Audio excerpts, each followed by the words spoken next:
ظالموں نے ہمارے صرف زیب تن کپڑے چھوڑے اور ہر قسم کے پارچہ جات بھی نظر آتش کر دیے۔ صرف ایک چیز یعنی ایک غیر احمدی دوست کا موٹر سائیکل بچا، کیونکہ میرے پاس اس سے زیادہ وقت نہیں تھا کہ میں چند منٹ کے اندر اندر اس موٹر سائیکل کو کسی محفوظ جگہ پہنچا دوں، کیونکہ وہ کسی کی امانت تھی۔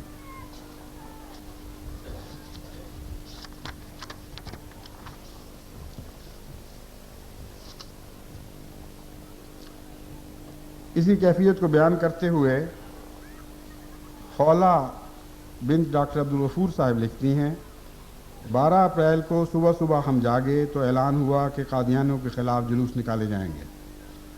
ہم تو یہ سوچ بھی نہیں سکتے تھے کہ وہ جانی اور مالی نقصان پہنچانے کا منصوبہ بنائے ہوئے ہیں۔ ایک دم جلوس شعلوں سے بھڑکتا ہوا ہمارے گھر کی طرف آ گیا۔ ہمارے ہمسایوں نے ہمیں پناہ دی۔ جب وہ پہلے مسجد میں گئے تو انہوں نے مسجد کے مینار گرائے، تو میری والدہ نے میرے ابا جان کو کہا کہ مسجد کی حفاظت کے لیے جیسا بھی ہو سکے ضرور پہنچو۔ تو میرے ابا جان اور میرے بہنوئی سلطان احمد صاحب مسجد کی حفاظت کے لیے چلے گئے۔ انہوں نے ان دونوں کو بہت مارا پیٹا۔ میرے ابا جان تو ابھی تک چل پھر بھی نہیں سکتے اور نہ اٹھ بیٹھ سکتے ہیں۔ دونوں شیخوپورہ ہسپتال میں جماعت احمدیہ کی طرف سے زیر علاج ہیں۔ ان کی غیر موجودگی میں مخالفین ہمارے گھر آئے اور سارا گھر تباہ و برباد کر دیا۔ قیمتی سامان تو ایک طرف، سر چھپانے کے لیے بھی کوئی جگہ نہیں چھوڑی۔ لکھتی ہیں کہ میں فرسٹ ایئر کی طالبہ ہوں اور تھوڑے دنوں کے بعد ہمارے پیپر بھی شروع ہونے والے ہیں۔ میری پڑھائی والی بھی تمام کتابیں جلا دی گئی ہیں۔ دعا کریں کہ اللہ تعالیٰ مجھے امتحان میں کامیاب کرے۔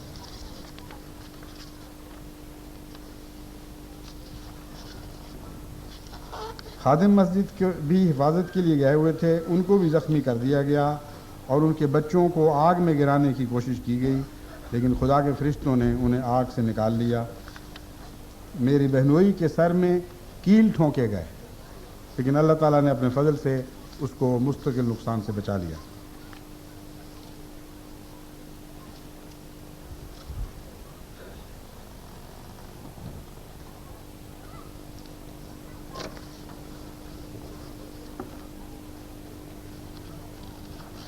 یہ لمبے قصے ہیں۔ یہ چند دن کی اس کے ننکانہ صاحب کے واقعہ کے چند دن کے بعد کی ڈاک ہے۔ اس سے آپ اندازہ کریں کہ ہر روز کس قسم کے خطوط مجھے ملتے ہیں جو سارے کے سارے مبنی بر حقائق ہیں، کوئی مبالغہ نہیں۔ آنکھوں دیکھا کسی بچے نے اپنا دل کا حال بیان کیا، کسی بڑے نے اپنے ماحول کی کیفیت بیان کی۔ سارے پاکستان کی جماعت شدید دکھوں میں مبتلا ہے۔ ایک خاتون ننکانہ صاحب ہی سے آنکھوں دیکھا حال بیان کرتے ہوئے لکھتی ہیں، انتظامیہ نے چونکہ ہمیں بہت تسلی دی، اس لیے ہم آرام سے گھروں میں بیٹھ رہے۔ ایک دن صبح اسی طرح بیٹھے ہوئے 10 منٹ پہلے ہمیں اطلاع ملی کہ میرے بھائی کے گھر کو اور مسجد کو جلا دیا گیا ہے۔ میں نے جلدی میں ایک بستر کی چادر اٹھائی اور اوڑھ کر اپنے بھائی کے گھر جانے لگی۔ میرے میاں جلدی سے چھت پر چڑھے تو دیکھا کہ مرزا الطاف الرحمن کے گھر کی طرف سے شعلے اٹھ رہے ہیں۔ انہوں نے مجھے کہا کہ تم جلدی بچوں کو لے کر کہیں چلی جاؤ، شہر کی طرف نہ جانا، اور میں گھر پر رہتا ہوں۔ میں اپنے تینوں بچوں کو ساتھ لے کر اسی چادر کے ساتھ نکل کھڑی ہوئی۔ سمجھ نہیں آ رہی تھی کہ کدھر جاؤں۔ خدا تعالیٰ نے نہ جانے مجھ میں کہاں سے ہمت ڈال دی اور عقل دی۔ میں نے فوراً کالونی کو چھوڑا اور 8 میل پر گندم کے کھیتوں کی طرف چلی گئی۔ ادھر بچے شہر سے دھوئیں کے بادل دیکھ دیکھ کر رو رہے تھے کہ امی جلد جاؤ اور ابو کو بھی لے کے آؤ۔ چنانچہ میں گھر کی طرف بھاگی اور گھر سے جب آگ کے شعلے بھڑکتے ہوئے دیکھے تو میں پاگل سی ہو گئی۔ میں دیوانہ وار اس آگ میں کود پڑی اور اپنے خاوند کو آوازیں دینے لگی۔ تب ہمسائے کی طرف سے مجھے آواز آئی کہ بی بی آ جاؤ، تمہارے خاوند کو ہم نے اپنے گھر میں پناہ دی ہے۔ تب معلوم ہوا کہ گو وہ تو شہادت کے لیے تیار بیٹھا تھا، مگر ہمسایوں نے زبردستی اس کا بازو پکڑ کے گھسیٹ کر اسے اپنے گھر میں پناہ دی۔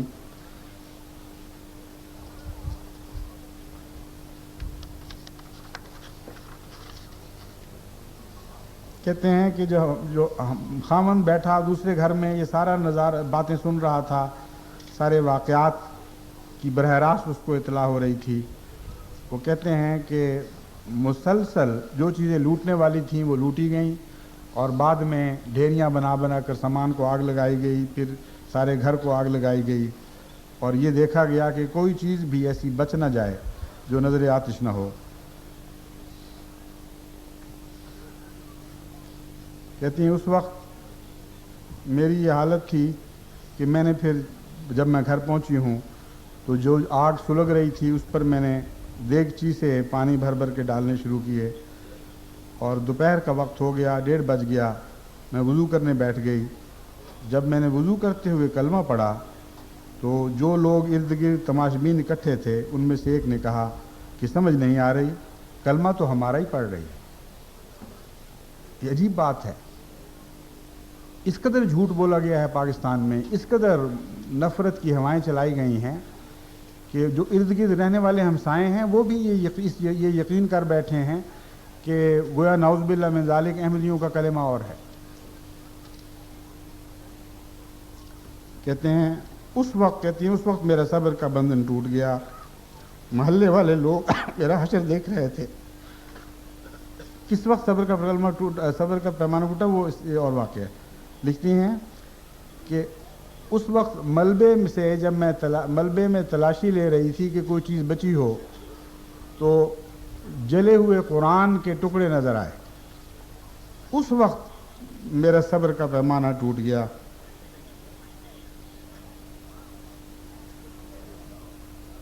محلے والے میرا حشر دیکھ رہے تھے اور میرے منہ پر یہی جملہ تھا کہ لوگوں مجھے سامان کی پرواہ نہیں، مجھ سے یہ قرآن مجید کا حشر نہیں دیکھا جا رہا.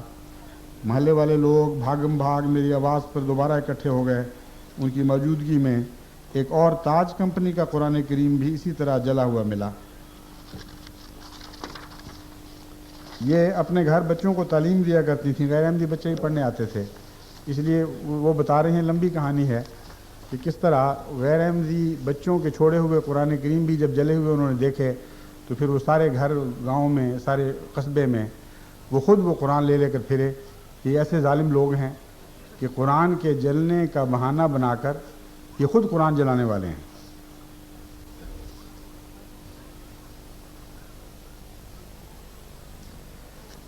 جشن تشکر جہاں جہاں منایا گیا اس کی بھی سزائیں جماعت احمدیہ کو دی گئیں، اور جماعت احمدیہ نے مختلف علاقوں میں اس جشن تشکر کی قیمت ادا کی ہے.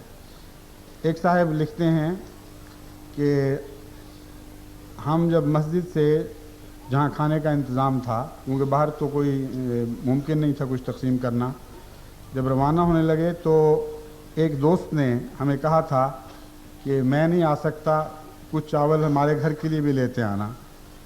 ہم نے بالٹی میں کچھ چاول ڈالے اور موٹر سائیکل پر روانہ ہوئے. باہر اکرم طوفانی کے گنڈے نے ہمیں چلتے موٹر سائیکل سے دھکا دیا اور ساتھ ہی شور مچانے لگا کہ قادیانی کافر اپنے مندر سے چاول لے کر مسلمانوں میں تقسیم کر رہے ہیں، ان کو پکڑو اور مارو. 2 منٹ کے اندر موٹر سائیکل کھڑا کرتے ہی 40-50 گنڈے جمع ہو گئے اور آتے ہی انہوں نے ہمیں مارنا شروع کر دیا. ان کی باری نہیں آ رہی تھی کہ ہمیں کہاں کہاں ماریں.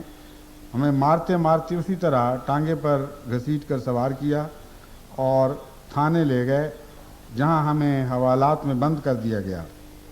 لیکن یہ عجیب واقعہ انہوں نے لکھا ہے کہ جب ہم حوالات میں پہنچے تو دوسرے مجرم جو حوالات میں قید تھے ان کو پتہ لگا کہ ہم کیوں قید کیے گئے ہیں، کیا ہم سے سلوک ہوا ہے، تو بے اختیار ہمارے زخم چومنے لگے اور یہ کہنے لگے کہ آپ بڑے خوش نصیب لوگ ہیں جو اپنے دین کی حفاظت میں یہ تکلیفیں اٹھا رہے ہیں.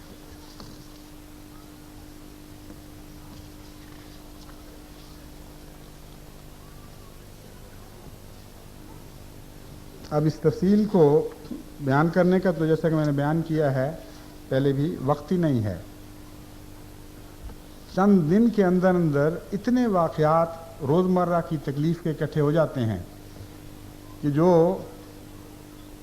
بعض دفعہ ساری زندگی کو دکھوں سے بھر دینے کے لیے کافی ہوتے ہیں. لیکن اللہ تعالیٰ اپنے فضل کے ساتھ اتنی رحمتیں بھی ساتھ نازل فرما رہا ہے، جماعت کو اتنی ترقیات بھی عطا فرما رہا ہے کہ وہ زخم ساتھ ساتھ دھلتے جاتے ہیں، اگرچہ ان کی کسک تو باقی ہے، وہ مٹ نہیں سکتی، لیکن خدا کے فضل سہارے ضرور دیتے ہیں اور اس قوت کے ساتھ دلوں کو تھامتے ہیں کہ اس کے نتیجے میں خدا تعالیٰ اپنے فرائض کی ادائیگی کو آسان فرما دیتا ہے۔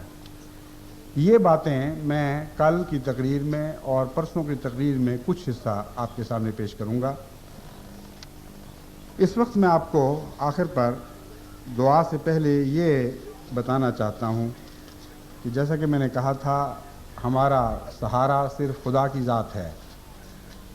دنیا میں ہم ان باتوں کی تشہیر جس حد تک ممکن ہے کر تو رہے ہیں، لیکن یہ دنیا سیاست کی دنیا ہے، مذہب کی دنیا نہیں، اور مذہب میں جو بھیانک واقعات ہو رہے ہیں ان کے پیچھے بھی سیاست ہی ذمہ دار ہے، اور یہ سب سیاسی کھیل ہیں، ان کا حقیقت میں مذہب سے کوئی بھی تعلق نہیں۔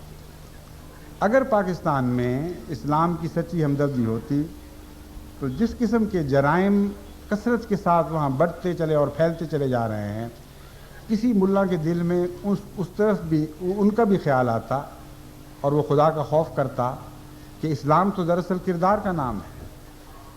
جس ملک سے انسانیت اٹھ گئی ہو، جس ملک سے بچوں کی حرمت اٹھ گئی ہو، جس ملک سے عورتوں کی حرمت اٹھ گئی ہو، جہاں روزمرہ بچے اغوا ہو رہے ہوں اور لاکھوں کی قیمت کا مطالبے ہوں کہ ہم تمہارے بچے کو ذبح کر دیں گے اگر تم نے یہ قیمت ادا نہ کی، جہاں غریب لوگ اپنی ساری عمر کی کمائی ہوئی جائیدادیں بیچ کر اپنے بچوں کی جان چھڑانے پر مجبور کیے جا رہے ہوں، جہاں دن بدن سفاکی بڑھ رہی ہو، جھوٹ بڑھ رہا ہو، غصب بڑھ رہا ہو، رشوت بڑھ رہی ہو اور سارے معاشرے سے امن اٹھ چکا ہو، وہاں ان حالات کو ہنستے ہوئے برداشت کرنا اور کبھی اشارتاً بھی اس بات کا اظہار نہ کرنا کہ اسلام تو تمہاری گلیوں میں تباہ ہو رہا ہے، تمہارے گھروں میں تباہ ہو رہا ہے، تمہارے شہروں میں تباہ ہو رہا ہے، ہر جگہ اسلام کو ہلاک کیا جا رہا ہے، اس لیے تم کس اسلام کی حفاظت کی باتیں کر رہے ہو؟ یہ کہنے کی بجائے ایک فرضی نظریاتی بحث کو اٹھا کر سارے عوام الناس کو پاگل بنایا جا رہا ہے۔ اس لیے وہاں بھی دراصل مذہب نہیں بلکہ سیاست کھیل رہی ہے، اور سیاست پاکستان کی ایسی الجھ چکی ہے اور بدقسمتی سے ایسی گندی ہو چکی ہے کہ سر دست مجھے پاکستان کے حالات کو دیکھتے ہوئے کوئی واضح امید دکھائی نہیں دیتی کہ جلد حالات پلٹا کھائیں، یعنی حالات کے نگاہ سے، حالات کے نقطہ نگاہ سے، ظاہری تجزیے کے نقطہ نگاہ سے کوئی امید نہیں ہے، لیکن جہاں تک خدا کی تقدیر کا تعلق ہے اس میں قطعاً کوئی شک نہیں کہ اللہ تعالیٰ نے جو وعدے حضرت مسیح موعود علیہ الصلوۃ والسلام سے فرمائے ہیں ان کو ضرور پورا کرے گا، اور وہ دن دور نہیں کہ جب اس ملک کو سنجیدگی کے ساتھ یہ فیصلہ کرنا ہوگا کہ شرافت کے ساتھ اس ملک کو قائم رکھنا ہے یا خباثت میں بڑھتے ہوئے اس خدا کی عطا کو اپنے ہاتھوں سے ضائع کر دینا ہے۔ جب یہ سوال واضح طور پر ابھرے گا اور ابھرتا چلا جا رہا ہے، دن بدن پاکستان کے عوام میں یہ احساس پیدا ہو رہا ہے کہ ہم ایک ایسے دوراہے پر کھڑے ہیں جہاں بقا اور فنا کا سوال ہے، ٹو بی اور ناٹ ٹو بی کا سوال ہے، ہم نے زندہ رہنا ہے یا نہیں رہنا، یہ سوال ہے جو آج درپیش ہے۔ جب یہ سوال اور زیادہ واضح ہوگا تو قوم کو کوئی فیصلہ کرنا پڑے گا۔ میری دعا یہ ہے اور میں آپ سب سے یہ درخواست کرتا ہوں کہ آپ بھی اس کو اپنی دعا بنائیں کہ خدا اس قوم کو ایسے موقع پر، اس دوراہے پر صحیح فیصلہ کرنے کی توفیق عطا فرمائے۔ اس میں کوئی بھی شک نہیں کہ اس ملک پر جب تک ملا کی لعنت سوار ہے یہ ملک کسی پہلو سے بھی ترقی نہیں کر سکتا، دن بدن ذلت اور مزید ذلت کا شکار ہوتا چلا جائے گا۔ آج تک کبھی ایسا نہیں ہوا کہ جاہل ملا کسی قوم پر سوار ہوا ہو اور اس نے اس قوم کو تباہی کے گڑھے تک نہ پہنچا دیا ہو۔ یہ تو پیر تسمہ پا ہے، اور عجیب بات ہے کہ سیاست اس بات کو سمجھ نہیں رہی۔ عجیب اندھی سیاست ہے ہمارے ملک میں کہ ماضی پر نگاہ رکھتے ہوئے سبق لینا نہیں جانتی۔ پیر تسمہ پا کی کہانی شاید آپ میں سے بہتوں نے سنی ہو اور بعضوں نے نہ بھی سنی ہو، اس لیے میں اس کہانی کو دہراتا ہوں کیونکہ یہ بین ہی پاکستان کے حالات پر صادق آ رہی ہے۔ کہتے ہیں ایک جزیرے میں ایک سندباد جہازی تھا یا جو بھی تھا، اس کا جہاز ریک ہوا، یعنی اس کا جہاز تباہ ہوا، ٹوٹ گیا، تو وہ ایک جزیرے میں اتر گیا، اور اس جزیرے میں بہت سے پھلدار درخت تھے اور بہت ہی امن کی جگہ دکھائی دیتی تھی۔ وہ پھل کھا رہا تھا کہ اتنے میں اس کو ایک آواز سنائی دی ایک بوڑھے کی کہ میرا بھی تو کچھ خیال کرو، دیکھو میری ٹانگیں مفلوج ہیں، میں اپنی ٹانگوں کے بل کھڑا نہیں ہو سکتا، اپنی آنکھوں کے سامنے پھلوں سے لدے ہوئے درختوں کو دیکھتا ہوں، بھوک سے تل ملاتا ہوں، میرے مقدر میں تازہ پھل نہیں، ہاں جو درخت سے گر جاتے ہیں، جانوروں کے کھائے ہوئے گندے بچے ہوئے پھل، وہ کھانے پڑتے ہیں، تو مجھ پر رحم کرو اور مجھے اپنے کندھوں پر چڑھا لو۔ اس بیچارے کو رحم آ گیا، اس نے اپنے کندھے پر اس کو سوار کر لیا۔ وہ مفلوج ٹانگیں جو ربڑ کی طرح تھیں، وہ جس طرح سانپ اپنے جسم کو کس کر بعض جانوروں کے ارد گرد اپنے بل کو تنگ کرتا چلا جاتا ہے، اس طرح اس بوڑھے نے اپنی ٹانگوں کو اس کی گردن کے ارد گرد لپیٹا اور اس کا حلقہ تنگ کرتا چلا گیا، یہاں تک کہ اس کے لیے اس سے نجات ممکن نہیں رہی۔ تب اس نے کہا کہ میں تو خوش ہوں کہ خدا تعالیٰ نے، نہیں اس نے خدا تعالیٰ کا لفظ کہا یا نہیں، مگر کہانی یہ کہتی ہے کہ مجھے اور 2 ٹانگیں دے دی ہیں، اب تم میری ٹانگیں ہو، اور تمام عمر میں تمہاری گردن پر سوار رہوں گا، اور تمہاری ٹانگیں میری ٹانگوں کا کام دیں گی۔ یہ کہانی ہے، لیکن اس میں بڑا گہرا سبق ہے۔ بعض لوگوں کی ٹانگیں اس لیے ماری جاتی ہیں کہ وہ اس لائق نہیں ہوا کرتے کہ دنیا کو اپنے مفاسد سے تباہ کریں، اپنے نفوس کے مفاسد سے تباہ کریں۔ اسی لیے ملا جب بگڑ گیا تو خدا تعالیٰ نے اس کو قعر مذلت میں گرایا، اور یہ ہمارے ملکوں میں کمین کے طور پر ظاہر ہوا۔ جن ملکوں میں ملا نے اپنے نفس کی عزت کو قائم رکھا، اسلام سے وفا کی، وہاں یہ بہت معزز حیثیت رکھتا ہے، اور میں ان کی بات نہیں کر رہا۔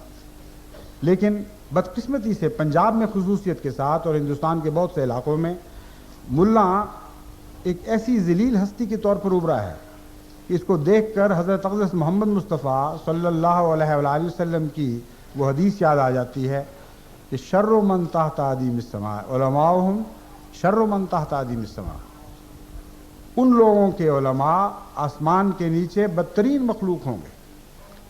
اس لیے ان کی ٹانگیں کوئی نہیں تھی، ان کو قوم پوچھتی نہیں تھی۔ رفتہ رفتہ آن حضرت صلی اللہ علیہ وآلہ وسلم کے نام کے واسطے دے دے کر، اسلام کی عزت اور ناموس کے صدقے کہہ کر قوم کو اس بات پر آمادہ کیا کہ ہمیں بھی اوپر اٹھاؤ، اگر کسی اور وجہ سے نہیں تو احمدیوں کی مخالفت ہی میں ہم سے کام لو۔ چنانچہ بعض بدنصیب اندھے سیاستدان ان کے قابو آئے، اور اب یہ پیر تسمہ پا بن کر ان کی گردنوں پہ سوار ہیں۔ لیکن میں آپ کو یقین دلاتا ہوں کہ ان سے منافرت دن بدن ملک میں بڑھتی چلی جا رہی ہے، اور وہ لوگ جو احمدیوں کے گھروں پہ گالیاں لکھتے ہیں اور لاؤڈ سپیکروں کے رخ ان کے گھروں کی طرف کر کے دن رات ان کو کوستے ہیں اور حضرت مسیح موعود علیہ الصلوۃ والسلام کو گالیاں دیتے ہیں، ہر طرف سے مجھے یہ اطلاعیں مل رہی ہیں کہ عوام الناس پھر دن رات ان کو گالیاں دیتے ہیں، اور یہ عوام کا اپنے علماء کو گالیاں دینے کا رجحان دن بدن بڑھتا چلا جا رہا ہے۔ بس حضرت مسیح موعود علیہ الصلوۃ والسلام نے جب یہ لکھا کہ عزت مجھ کو اور تجھ کو ملامت آنے والی ہے، تو امر واقعہ یہ ہے کہ یہ الہام، یہ پیشگوئی پوری ہو چکی ہے۔ دشمن تو گالیاں دیا کرتا ہے، دشمن کی ملامت تو کوئی حیثیت نہیں رکھتی، مگر وہ لوگ جو اپنے قائدین کو گالیاں دینے لگیں اور ان کے نام کو ذلت سے یاد کریں اور ان کا ذکر کر کے ان پر لعنتیں ڈالیں اور کہیں ہم تو وقت کا انتظار کر رہے ہیں کب حالات بدلیں تو ہم ان کو مزہ چکھائیں، یہ حقیقی ذلت ہے جو اس وقت ملا کا مقدر ہو چکی ہے اور بڑھتی چلی جا رہی ہے۔ اس لیے صبر کے ساتھ آپ اطمینان، صبر کے ساتھ خدا تعالیٰ پر توکل کرتے ہوئے دکھوں کے یہ چند دن جتنے بھی ہمارے مقدر میں لکھے ہوئے ہیں ان کو کاٹتے چلے جائیں۔ میں آپ کو یقین دلاتا ہوں کہ اللہ تعالیٰ کے فضل و رحم کے ساتھ جو رحمتیں تمام دنیا میں احمدیت کو گھیر چکی ہیں، جو احمدیت پر سایہ کیے ہوئے ہیں، جو فضلوں کی بارش بن کر برستی ہیں، وہ آپ کے گھر تک بھی پہنچیں گی، اور خدا تعالیٰ وہاں بھی حالات کو تبدیل کر دے گا اور آپ کی تشنگی بھی دور ہوگی۔ لیکن جب کل اور پرسوں آپ میری دوسری تقاریر میں اللہ تعالیٰ کے فضلوں کے ذکر کو سنیں گے تو میں جانتا ہوں کہ جو پاکستان سے تشریف لائے ہوئے دوست ہیں ان کے دل بھی دھل جائیں گے، وہ بھی خدا کا شکر ادا کریں گے کہ اے خدا ہم نے جو قربانیاں دیں ان کے مقابلے پر تو نے اتنے فضل نازل فرمائے ہیں کہ اگر یہی ان کا نتیجہ ہے تو ہمیں کوئی شکوہ نہیں اور کوئی شکایت نہیں۔ لیکن اس وقت کے احمدیوں کو چاہیے کہ اپنے ان پیارے معصوم بھائیوں کو یاد کریں اور یہ نہ سمجھیں کہ خدا تعالیٰ نے جو جماعت کو دنیا بھر میں ترقیات عطا فرمائی ہیں یہ کچھ ان کی چالاکیوں کے نتیجے میں یا ان کی کوششوں کے نتیجے میں ہے۔ نہ میرا کوئی منصوبہ ہے نہ آپ کا کوئی منصوبہ ہے۔ آپ دیکھیں گے اور محسوس کریں گے کہ آسمان پر خدا کی تقدیر ہے جو یہ سارے کام دکھا رہی ہے، اور دن بدن احمدیت کو نئی عزت کے آسمان نصیب ہو رہے ہیں۔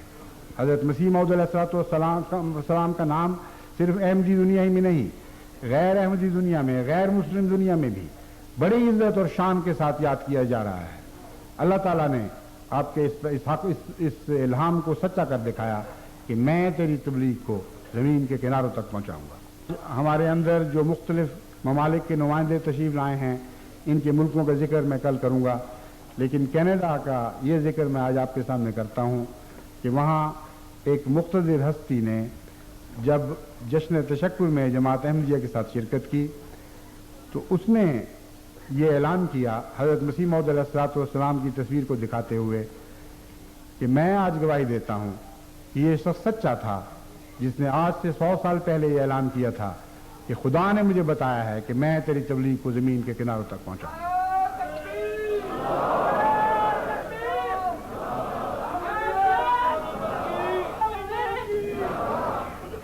پھر ایک اور وہاں کی معزز ہستی نے، چونکہ مجھے معین یاد نہیں کہ وہ وزیر کے نمائندے تھے یا ممبر پارلیمنٹ تھے، بہرحال اسی قسم کے ایک معزز بزرگ تھے، انہوں نے یہ اعلان کیا کہ میں جانتا ہوں کہ آج پاکستان میں آپ کو جشن تشکر منانے کی اجازت نہیں ہے اور کینیڈا میں آپ کو ہر قسم کی آزادی حاصل ہے، لیکن میں آپ کو یقین دلاتا ہوں کہ ایک دن ایسا ضرور آئے گا کہ ہم سب مل کر پاکستان جا کر جشن تشکر منائیں گے۔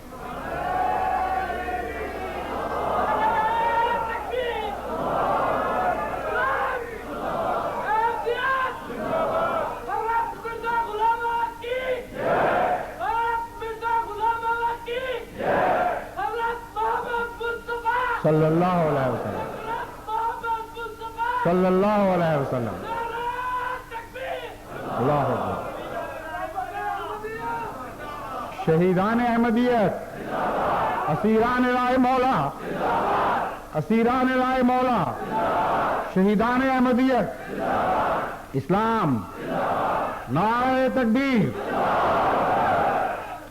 اب میں آخر پر دعا سے پہلے ایک اور شخص کا آپ سے تعارف کروانا چاہتا ہوں۔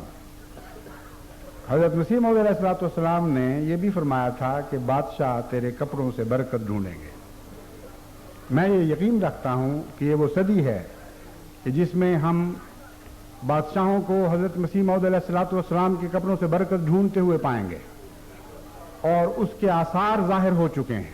آج آپ کے سامنے بہت سے ملکوں کے معزز نمائندوں کا تعارف کروایا گیا ہے، اور یہ واقعہ اپنی ذات میں عجیب بھی ہے اور لاسانی ہے۔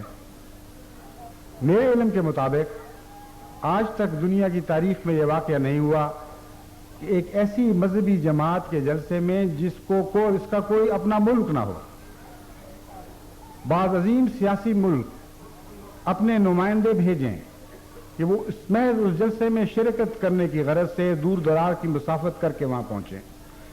یہ ان ملکوں کا ایک عظیم احسان ہے ہم پر، لیکن خدا تعالیٰ کی طرف سے ایک عظیم نشان بھی ہے۔